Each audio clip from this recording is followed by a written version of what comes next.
And so I've got a whole week worth of stuff I've been trying to compact into my morning. It's been absolutely nuts. And I've got a million thoughts running through my mind after this excellent conference. And I should probably pull up the conference, actually, 28 Books. This was my schedule. So let's see if I can just get 20 Books Vegas up on the screen here rather than something else. I'll talk about that a little bit later once we get some folk in here. But 20 Books Vegas was the convention we were at this week. You guys probably saw I did a short stream from there. I was trying to get some folk in on the stream who actually were going to be with me, but I think most people are actually flying back today. I flew back yesterday. I actually left in the middle of the day and did that. Hey, Ben, welcome. You feel like death. You want to join the stream feeling like death? You can. I'd be happy to have you on here and show everybody how hungover you are. We had a great time though.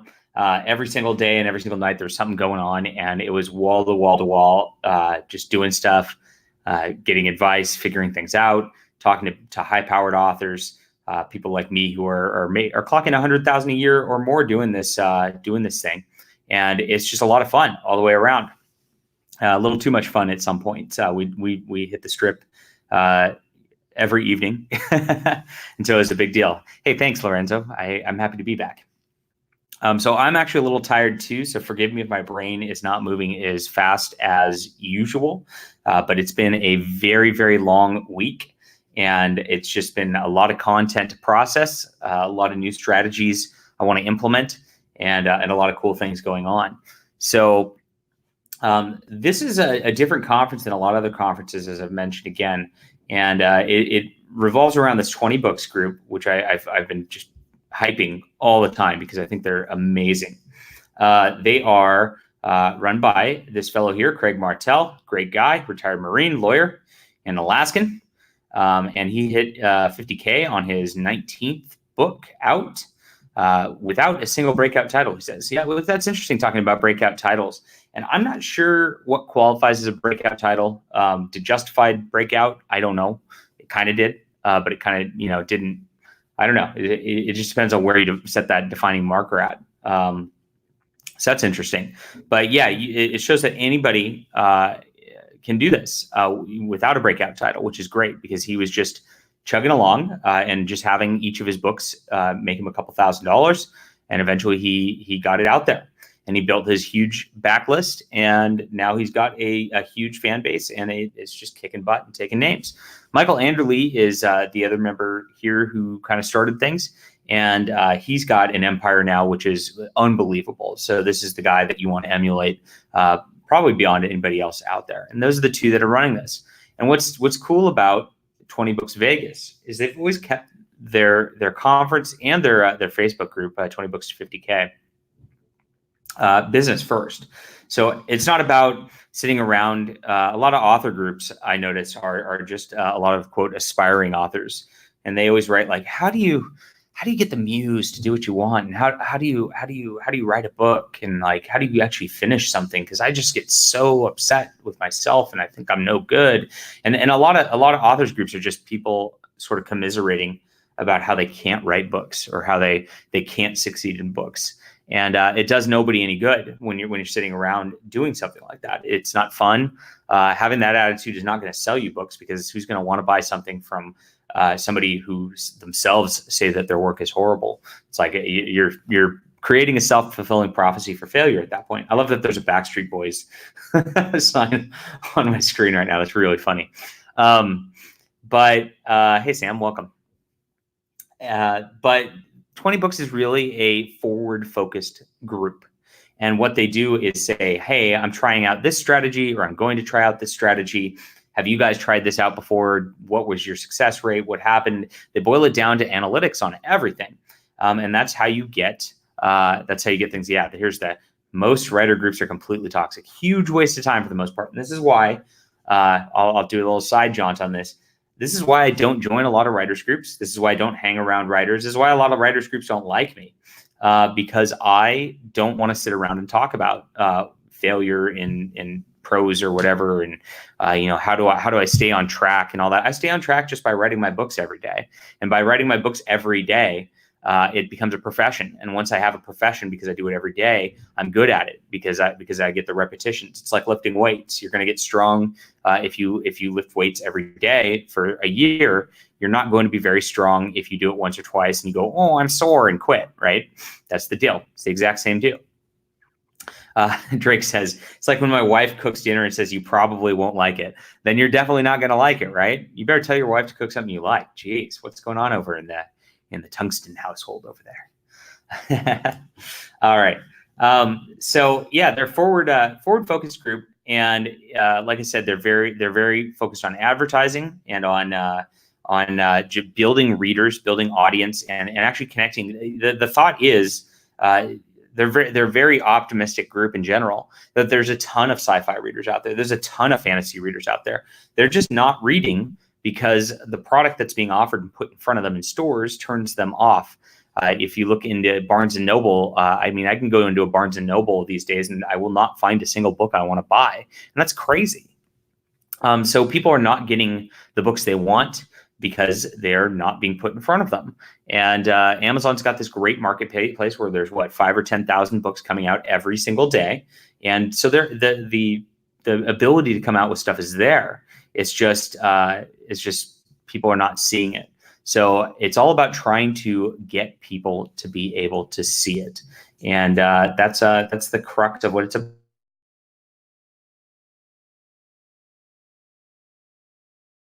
So I went to the conference this year. I went last year also. Last year I went with the intention of writing it up for the Federalist because I was working there at the time, and I didn't really see a political angle to put it in. And the Federalist, as you know, is just completely political. They kind of ignored all my pieces where I was trying to just get cultural content out there. I finally did get to write about 20 books when the SFWA controversy happened, and they had a bunch of their members getting nominated for Nebula Awards, and SFWA decided to screw with a bunch of those authors, ostracize them, call them names, and et cetera, just like SFWA does whenever anybody does anything without SFWA's approval. So SFWA does not like authors succeeding. The Science Fiction Writers of America is their group. They're about keeping authors down, to be honest. They want you to be in that commiserating writers group where you're going, I can't get paid as a writer. I can't make a sale. Oh, I only got 5 cents a word off this piece, and I'm only going to make $500 in writing this year. They want to keep that so they can maintain control over you. They can maintain control over your content, and they can maintain control over the whole politics of the industry. And independent authors, by nature, are busting up that control, and that's why they fight so hard against people like me who are being successful without their permission. But 20 books is different. And every time I never see any problems. I never see any political content or drama or anything like that. It just gets shut down right away because all this is about looking at our algorithms, looking at how we can talk to each other and figure out what's working for us and figure out what's not. I've met a lot of cool people through this. I'm going to go over a couple of it and a couple of things that have just helped me along the way. There's a book by Mal Cooper called "Help My Facebook Ads Suck," and this helped me get into Facebook ads. And it talks about A/B testing and running Facebook ads to try to get things down and see how it works. And I've had varying success with my Facebook ads. It costs a lot of money. I rack up a lot of Facebook ads every month to keep my books selling, but it works, is what it comes down to. And it works because I got it working. And so my first team in country, you got to get a cost per click that makes sense for you as an author. I'm going to go into the business stuff. I hope it's all right with you guys. If it's interesting, let me know. If it's boring, let me know too. Hey, I got a super chat. Thank you, Drake, for the super chat. Free super chat, Drake says. And that means I don't have to read it, I guess. I try to figure out if I'm reading these things and getting them going sometimes, but I'm still a newbie in the super chat world and all that. All right, I appreciate that and the support. So this book really helped me drill in the essence of Facebook ads and how they worked and all that. I really hope I'm going to try to befriend Mal Cooper in the coming days and see if I can get her on here to talk about the business, because Mal really is a brilliant algorithmic mind and really can drill into things on a level where it goes for. So that's it'd be a good conversation. But this really helped me get things going. And so the cost per click element is basically this. I mean, I sell my books for $4.99 on Amazon, right, as an ebook, and Amazon takes 30% of that. So I get $3.68 or something, $3.70, somewhere in there. And that's what I'm going to get. So if I have an ad and my ad costs me $3.70 every time I try to get a sale off of it, that's not a good thing. So that means my profitability is zero. Well, at least somebody read it, I guess, at that point. But if it's more than that, I could lose money on my ads, and that's a big deal. And so this helps me figure out how to write advertising copy so I can get my cost per click down, how to target people correctly, and things like that. And I've been running Facebook ads. I spend about $5 a day on it. And I target them towards my For Steam and Country series, and I target them towards my Justified series now.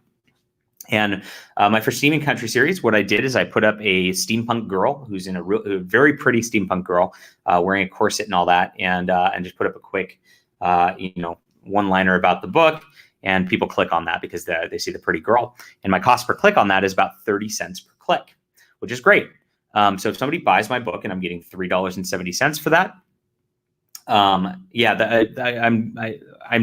drilling this down to Simply Ben, so I'm not gonna go into the KU element at the moment, but just drilling it down simply, get 30 cents per click. That's great, and maybe 1 in 5 or 1 in 10 sells those or buys those.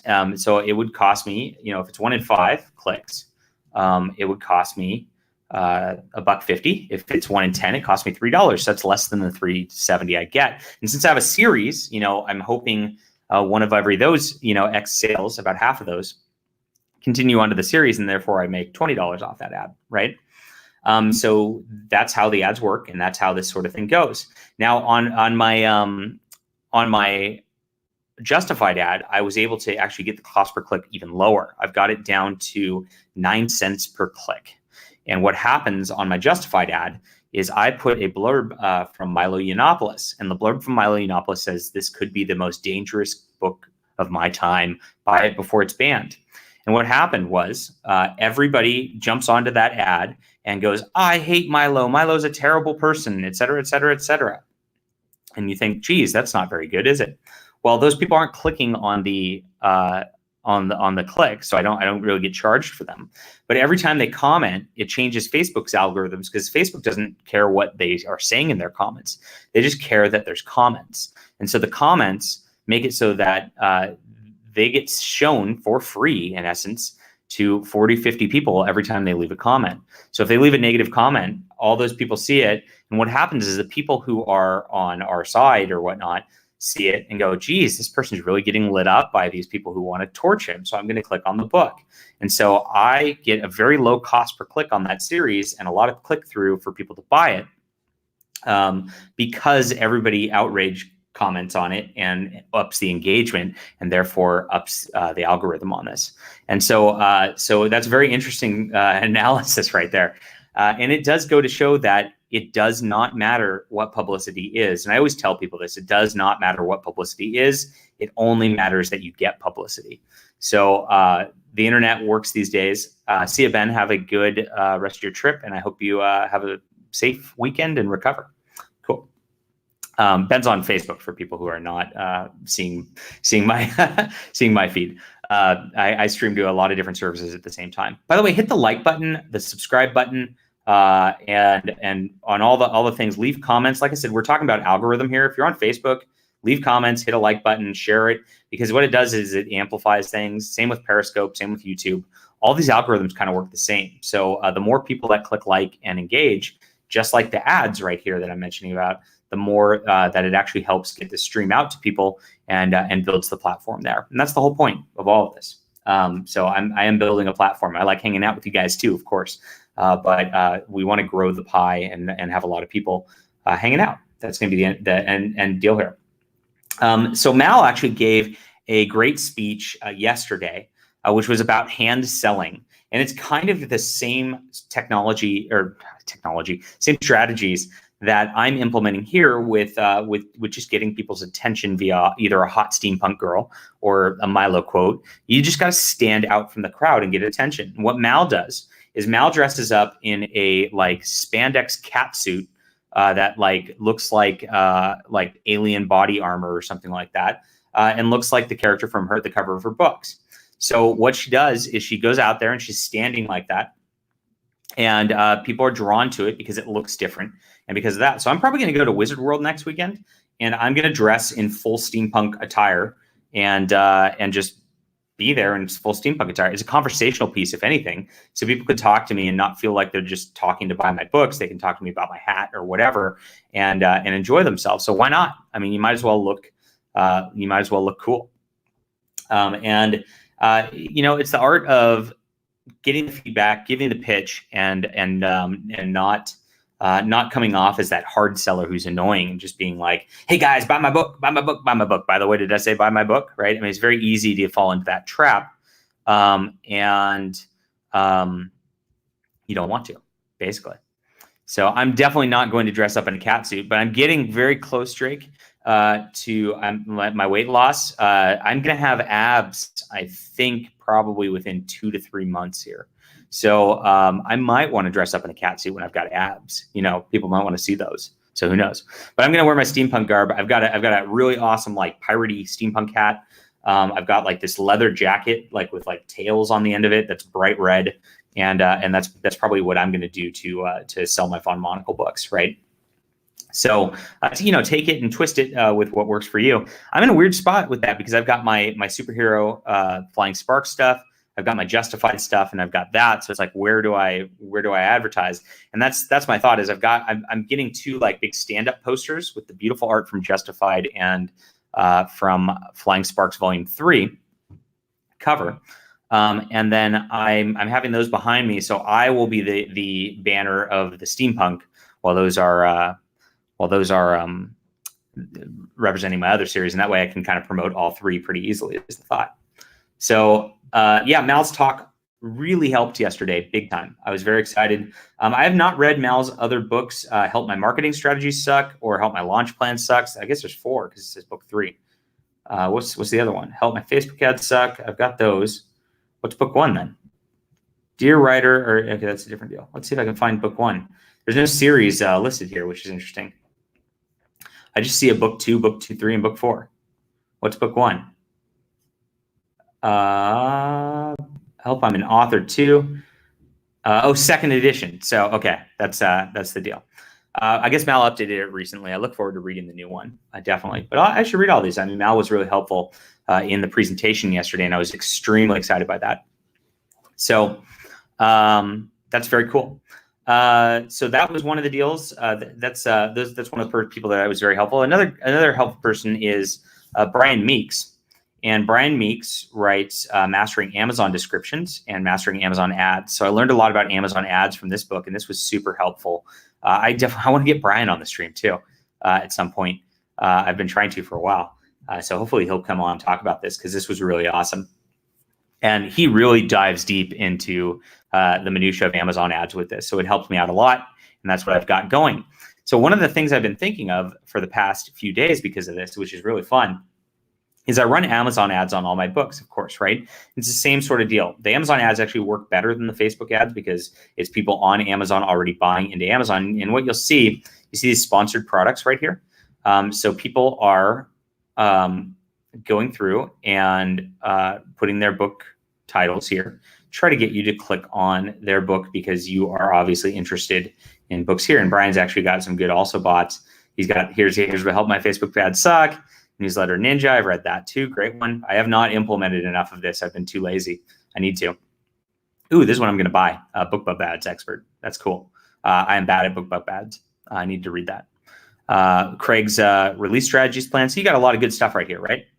And so you get these sponsor products, and you try to target books that are in your genre or whatnot. So if you look at for Steam and Country, for example. We'll see who's targeting for Steam and Country right now. These are people who want to sell to my For Steam and Country audience, and we've got Journey to the Year 1 Billion, which looks like a H.G. Wells type of thing. We have a space opera thing with from John Walker. We're a little all over the map. The Academy, Blazing Academy. This is probably a YA thing. Makes a lot of sense to advertise in my book, and all these make sense to advertise in my book. And if you go into book 2, a bunch of people are targeting my books all the way around. M.R. Forbes is a very well known space opera author, and there we go. So people are definitely targeting my books here. Let's see what Justified looks like. Justified Della Rose. Here we go.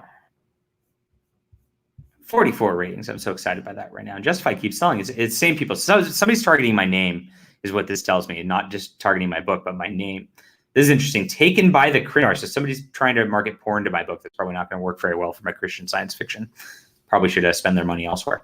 We got the Boundary Zone, and here we are, Rogue Starship. That's probably a good one right there. This is some more space porn, it looks like. This is also a cynical superhero in space. That's probably pretty good. Genesis. This is probably a very good one for my stuff right there. And you see how the ads work. And if people are reading my book and they see something that appeals to them, they might click on it. And that's the hopes. So that's how you go through and get those on there on the authors that you like and all that. Right.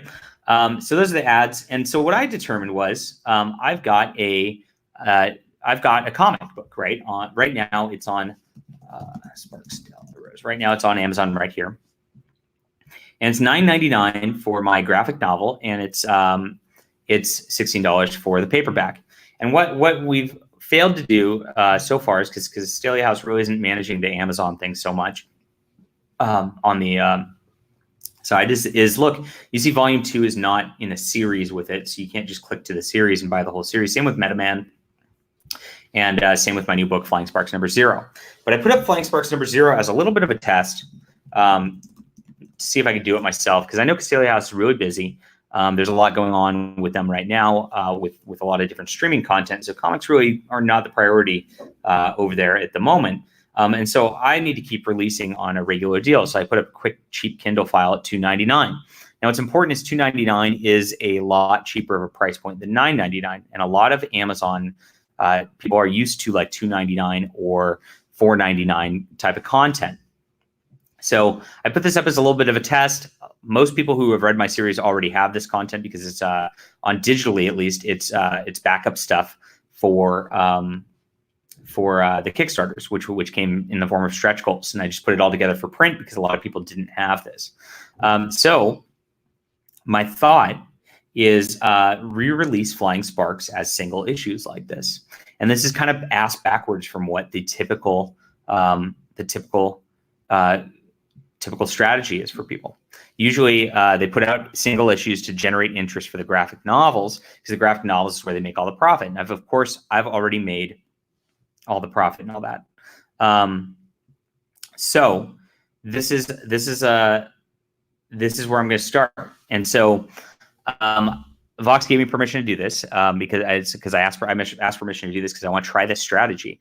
But I want to release Flying Sparks Volume 1 as single issues, because you notice it breaks down into 3 issues, issues 1, 2, and 3. And Volume 2 breaks down into 4, 5, and 6. So I can re-release those at these $2.99 price point and put them all in the series on Amazon. So it says the series, right? And also put them on Comixology, which is where a lot of people read comic books compared to Amazon. Not a lot of people are searching Amazon for comics. And what this is going to allow me to do is I'm going to, much like my steampunk books do and my Justified books do, I'm going to target authors in the genres. So I'm going to go down to, so look at Flying Sparks right here. We've got superhero graphic novels. And what I'm going to do is I'm going to target ads on all of these, probably top 100 of all these comics. So whenever you click on these comics here, because I think not a lot of people are doing this right now in comics, because think about this, like, comics aren't really, here's the sponsored products, and it's a lot of like box sets and Age of Wonder Woman and stuff that like really is just like tertiary comic content. It's not actual comic books. So I feel like if I can get a nice comic book on there, it will draw people's attention a lot better than other stuff. And since that market's not impacted like the comics that are like a lot of the ads are impacted for like space opera and things like that, because there's a zillion authors like me doing it.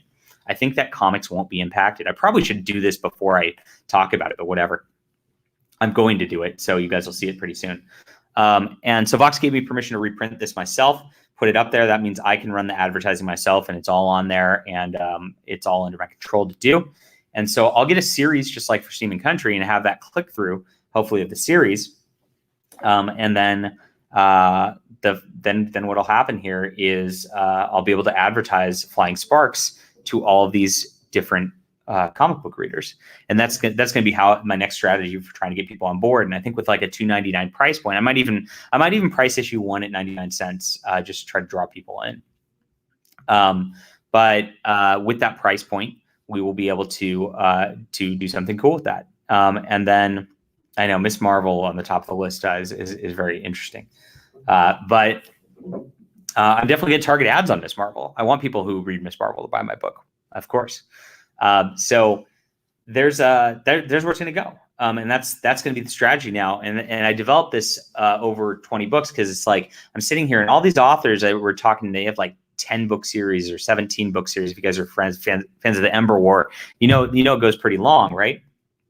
And so why not do the same thing with comics? I thought, why not put this big series out of Flying Sparks, and it'll be 15 issues long at the end of it, and I can target ads on book 1, and people will read through all 15 issues over time, and that will keep generating interest. Even if I get one a day, like my steampunk usually gets like one read through a day. Like somebody goes through and buys it one a day all the way through.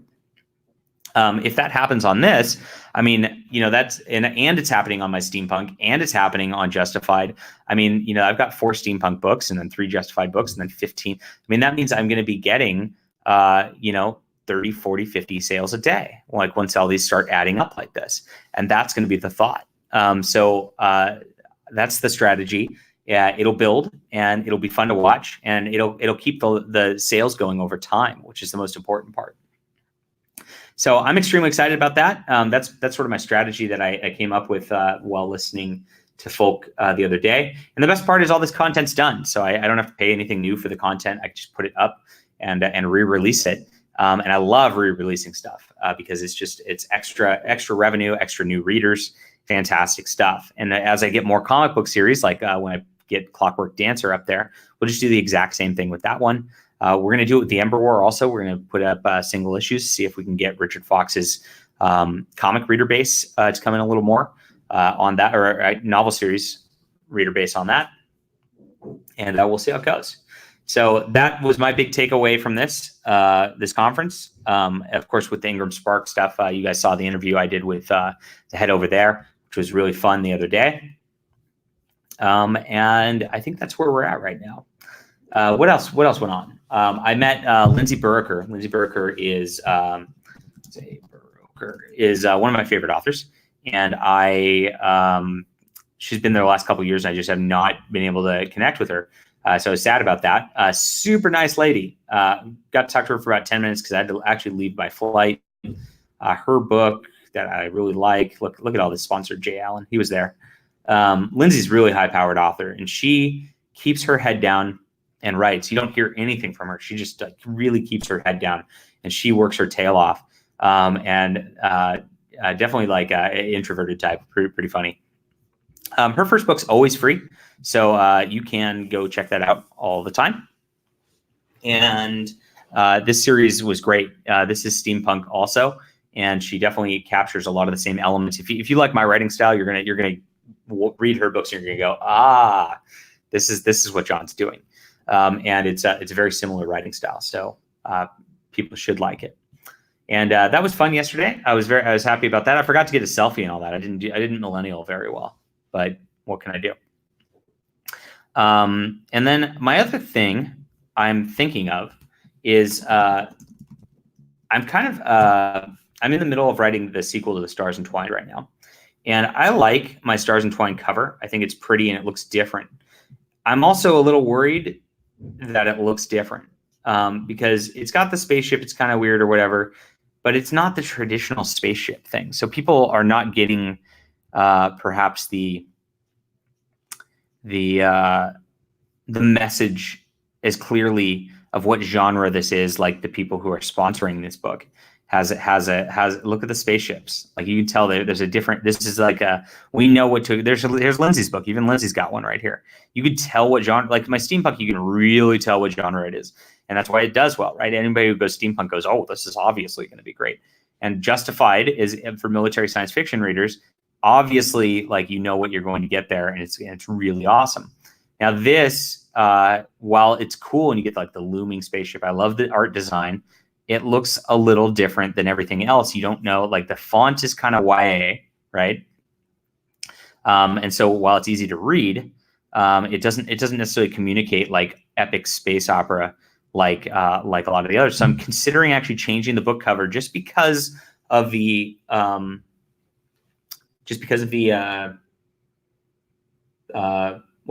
just because of the messaging, right? I like the art. I just think the messaging might be wrong on that.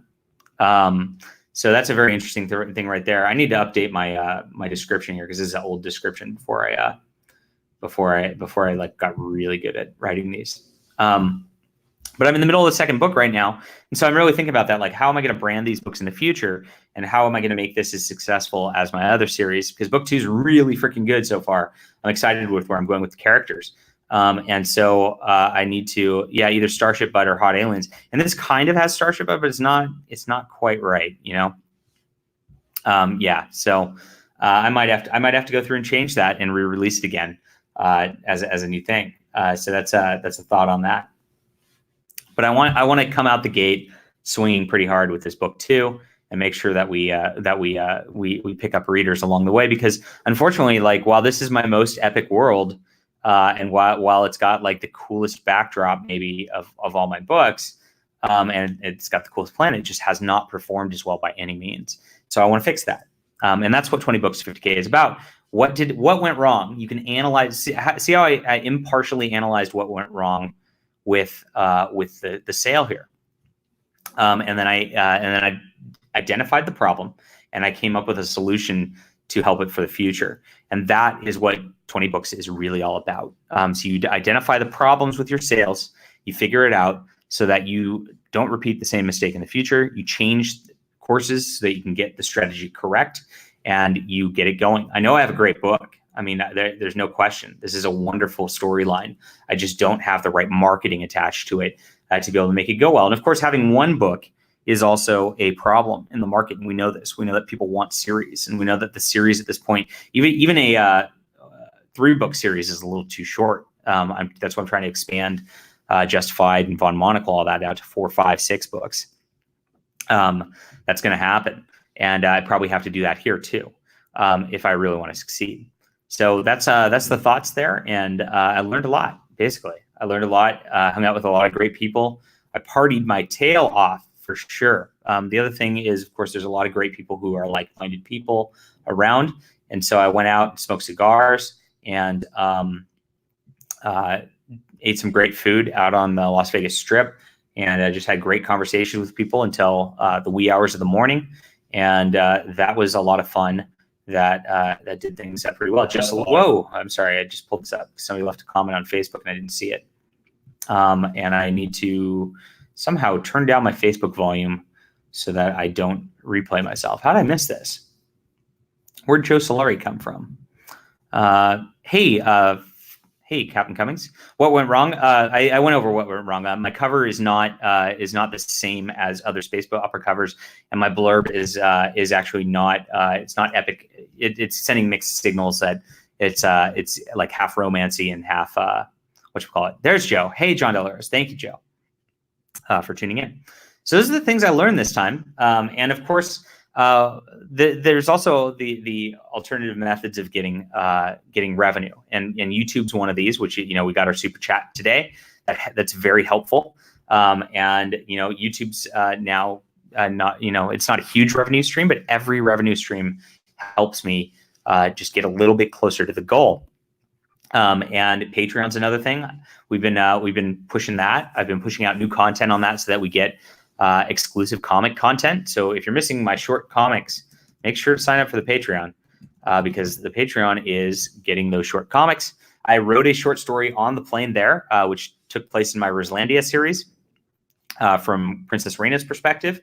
and those are all exclusive to Patreon. So I'm having the Patreon like fund a lot of stuff. Of course, we used what worked really well was actually saying, hey, I need to fund this streaming technology because to broadcast all the platforms, so I could get my streaming beyond just YouTube, where we can reach a lot of people.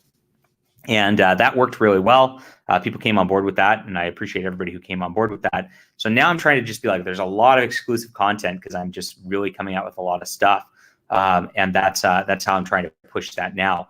The goal for Patreon, as a general, is going to be I'm not going to be satisfied with Patreon until I can get. Let me pull up my Patreon.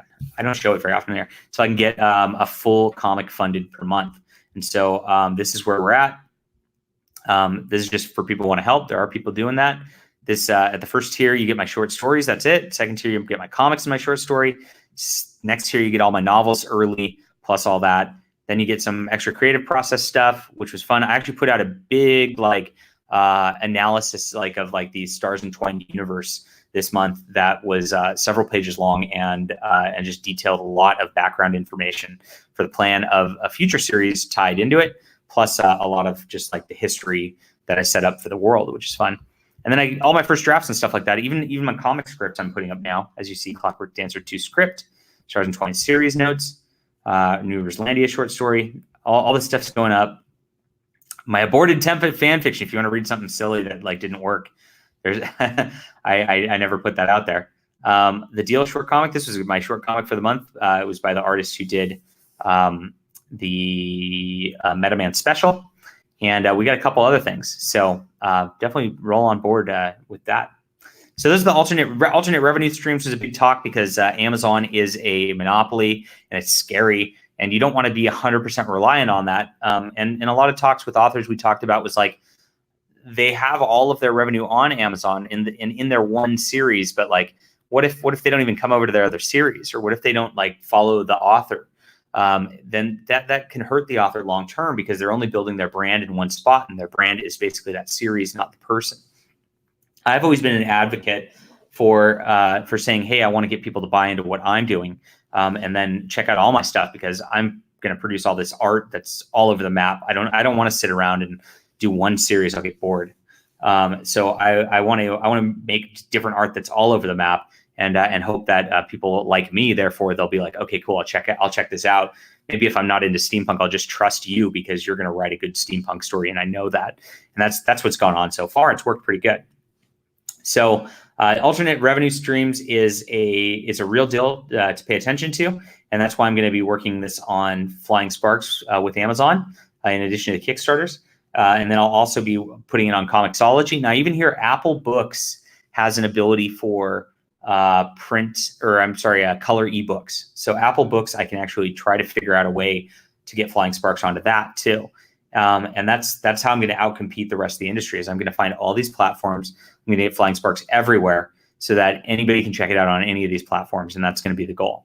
And I'm energized by that. I'm really tired because I haven't slept in like 3 days, and I'm really energized to push the business forward, push all this stuff forward, and hopefully talk to a lot of people who are doing the same. I'm going to be trying to stream with a lot of folk from the conference to try to just get things going on a different level, and show you what they're doing too, because there's a lot of really smart people I've talked to this week who I want to promote and who I want to build a community around. And there's a big community building aspect of 20 Books 50K also. There's something going on. I can't really talk about it right now, but big plans for the future, and I'm definitely going to volunteer to help and be in with that because I love this group so much. And everybody's just awesome. It's just everybody's so helpful. Everybody wants to figure out new ways to make money, and that's the great thing. That's the great thing about this deal. So that's about it. That's my 20 Books 50K wrap up. What else? I can go through the schedule, I guess, and show you kind of what they did over here. So you got high-powered authors, and you see Lindsay. I mentioned Lindsay. You got Mallory Cooper, who I mentioned also. These are big names right here, and you might not hear of them because they're just keeping their heads down. Dean Wesley Smith was there. He gives a great talk, and I love him. He's just like, I don't even bother editing books. I just go. It's awesome. I think that's great. Brian Meeks, I mentioned the blurb writing. He's also great.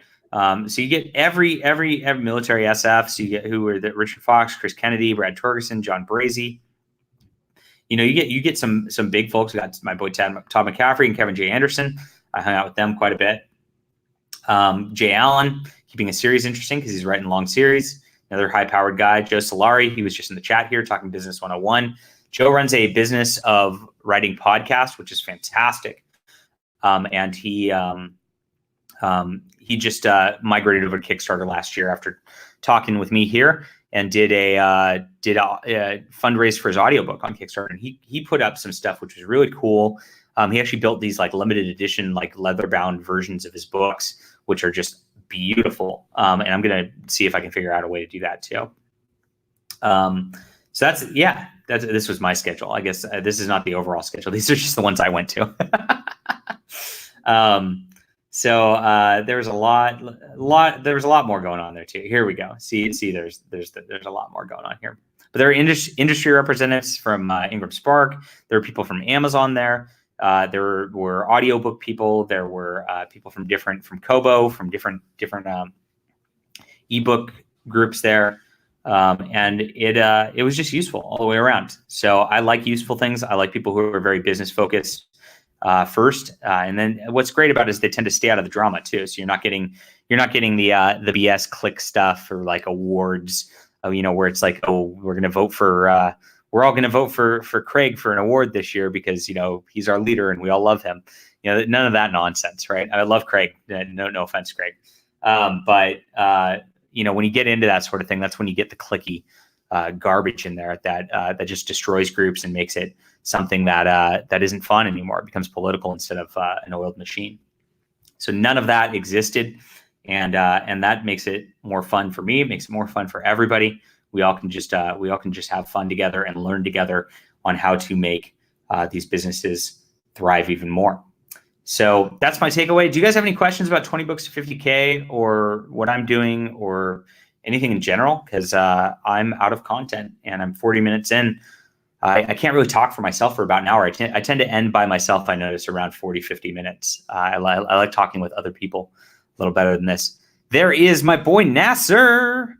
My boy Nasser says he's not doing NaNo, which is National Novel Writing Month, because he had to go do Indiegogo fulfillment for the first 2 weeks in November, which he put out his book, Trixie Kane, and sent that out to backers. Has already got back to backers. Good work, Nasser. You have kicked ass, and you're the best.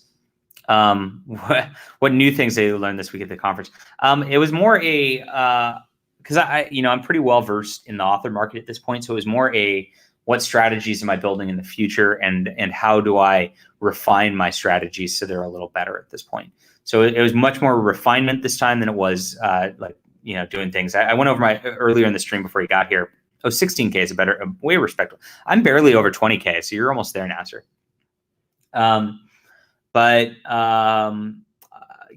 over my strategies for what I'm going to do, at least comic wise, earlier in the stream. And I'm pretty excited about that. So, all right. That is a wrap, I guess. So thanks guys for tuning in. We'll try to get back to streaming more often. Hopefully we'll get Tim back on here. Where's Tim been? Tim went to Disneyland for a week. I know that. And I think he is at a Comic-Con this weekend. But I haven't talked to my bunny boy in like 2 weeks, like in real conversation times. And that makes me sad because Tim's Tim. And that's about it. I'm going to be hanging out this weekend, mostly watching my kids because I've been away from them for a long time. So I don't know how much content I'll put out. Oh, I'm going to try to review. That's right. My next video is going to be a review of this baby, the Mighty Morphin Power Rangers Year 1 Deluxe Edition from Boom Comics. You see, this is a mammoth of a book. I read it in one sitting, so I can spoil that right now. But I'm going to review that because everybody is hyping that book so much. I feel like I should go over it. And it is maybe out of print. You might want to try to find it if you're interested in that. I think Barnes & Noble actually has copies at cover price. But if you try to search for it on eBay or whatever, it's let's try to search for it on eBay. Let's do this. Mighty Morphin Power Rangers Year 1 Deluxe. Yeah, so if you try to search for it on eBay, this is a good one. Somebody sniped that. I'd snipe that. But see, it says pre-sale, so you don't know when you're going to get it. That's scary. That's why it's on there. But look, anybody who actually has it is selling it for ridiculous amounts of money, and it's in high demand. So that's why I'm going to go over that at the moment. Oh, did I not pull up my screen? I didn't pull up my screen. I didn't show you the eBay. Whoops. Here we go. Sorry. I boomer momented it. So here you go. Look at this. Boom, boom. This is the pre-sale one I was talking about. But all the ones that you can actually get the book in hand right away, very expensive. Amazon, I think, is similar. Rangers Year 1 Deluxe. Yeah, see, here's Year 2 in stock. But look, one used offer for Year 1. Barnes & Noble, I think, still has it because I bought mine on Barnes & Noble. And they got a restock of them. So you might want to pick this up before. I mean, you could flip it on eBay. I mean, in theory. I don't know if I want to recommend people Rangers Year 1 Deluxe.